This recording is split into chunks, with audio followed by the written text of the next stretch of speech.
Bismillahirrahmanirrahim. Assalamu alaikum. Welcome to Ghor Publishers. Our slogan is redefining the geography of education through digital resources for conceptual learning. My name is CV Amin Khan, and today we are going to discuss Ghor Mathematics Grade 8 and the Unit is 10. The title of Unit 10 is Mensuration. आज के lecture में हम देखेंगे कि total surface area of compositive shape कैसे दिखते हैं और volume of a compositive shape कैसे दिखते हैं।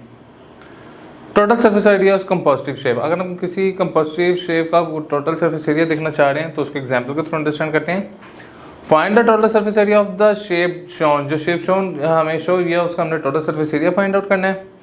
This shape solution, this shape shown is made up of a cube, ये क्यूब की मिलकर बनी हुई है, and a square parameter, square parameter की मिलकर बनी हुई है। Only 5 faces of the cube are on the face surface, ठीक है, वो कहते हैं सरफेस के ऊपर सिर्फ इसके क्या है 5 फेसेस हैं उसके।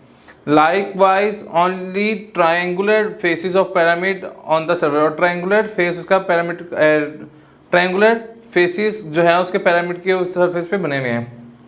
Thus the total surface area of the shape consists of 5 identical square, ये 5 identical squares के ऊपर dependent है, and 4 identical triangles, और इसमें 4 triangles बन रही हैं। Now area of the square face with side length 10 cm। अब हम कह रहे हैं कि जो square जो face जो है, ठीक है, स्क्वायर का जो फेस है उसकी जो लेंथ कितनी है 10 सेंटीमीटर है, तो total surface area is equal to 5 को हम मल्टीप्लाई करेंगे एरिया ऑफ स्क्वायर से, प्लस 4 को हम मल्टीप्लाई करेंगे एरिया ऑफ ट्राइंगल से। तो देखें एरिया जो है एल स्क्वायर है, ठीक है, स्क्वायर का एल स्क्वायर होता है, तो मैं क्या करूँगा 10 का स्क्वायर किया तो क्या आ गया 100 आ गया। अब नाउ पाइथागोरस थ्योरम, हम पाइथागोरस थ्योरम के through we find the height, हम इसकी हाइट फाइंड करेंगे, ठीक है। अब जो अब हम करना, हमने क्या पढ़ा हुआ है C square equal to A square plus B square. अब मुझे ए स्क्वायर चाहिए, ए चाहिए, तो मैं क्या करूँगा सी जो बी स्क्वायर है प्लस का दूसरा जाके क्या हो जाएगा माइनस का हो जाएगा।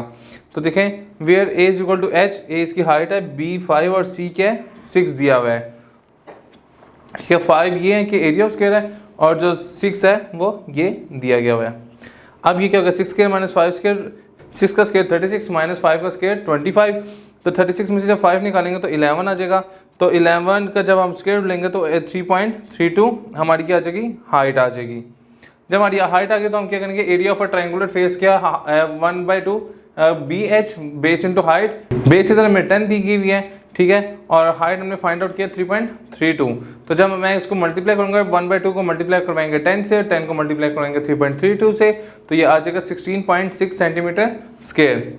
The total surface area of the given shape is obtained by, कैसे ऑब्टेन कर सकते हैं, adding the area of 5 square, 5 जो स्क्वायर है उनका एरिया ऐड करें और जो 4 ट्राइंगल्स हैं उनका स्क्वायर उनका एरिया ऐड अप करें, तो हमारे पास क्या आ जाएगा वो हमारा टोटल रिजल्ट आ जाएगा। तो देखिए 5 को मैंने मल्टीप्लाई किया किससे 100 से, जो कि एरिया ऑफ स्क्वायर था, और प्लस 4 को मैंने मल्टीप्लाई किया 4 ट्रायंगल से, और एक ट्रायंगल का कितना आ रहा है 16.6 आ रहा है। तो 16.6 को मैंने 4 से मल्टीप्लाई किया, 100 को मैंने 5 से मल्टीप्लाई किया, तो 500 प्लस 66.4 आ गया।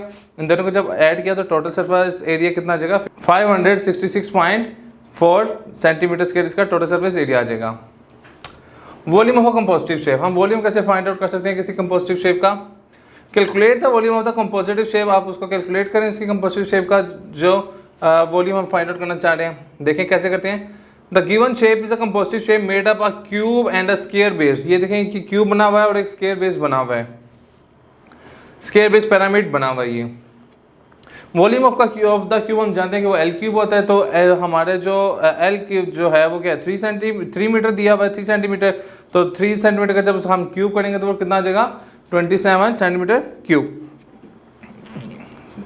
Volume of square based pyramid, यहाँ वो सेंटीमीटर क्यूब दिया हुआ है, यहाँ मीटर दिया हुआ, तो हम इसको मीटर ही कंसीडर कर लेते हैं कि जब हम एल क्यूब है, एल क्यूब का जब हम करेंगे 3 का क्यूब करेंगे तो वो क्या आ जाएगा 27 मीटर क्यूब हमारा क्या आएगा volume of cube. Volume of square base pyramid, जो स्क्वायर बेस पिरामिड है उसका क्या है 1/3 area of base into height. तो देखिए वॉल्यूम ऑफ स्क्वायर बेस जो पिरामिड है 1/3 एरिया ऑफ बेस कितना है 3 एंड हाइट उसकी कितनी है 1.5। तो जब हमने ये देखा इधर हमने क्या करेंगे स्क्वायर करेंगे, तो 3 का स्क्वायर 9, तो जब ये 9 होगा 3 3 9, तो 3 को जब 1.5 से मल्टीप्लाई करवाएंगे तो volume of square base pyramid कितना आ जाएगा 4.5 मीटर क्यूब। अब हम क्या करेंगे दोनों के वॉल्यूम को ऐड अप कर देंगे तो हमारा टोटल वॉल्यूम निकलेगा 27 मीटर क्यूब ये था, 4.5 मीटर क्यूब ये था, तो टोटल कितना हो गया 31.5 मीटर क्यूब। इंशाल्लाह नेक्स्ट सेक्शन में मुलाकात होती है। गौहर पब्लिशर ज्वाइन करने का शुक्रिया। अल्लाह हाफिज़।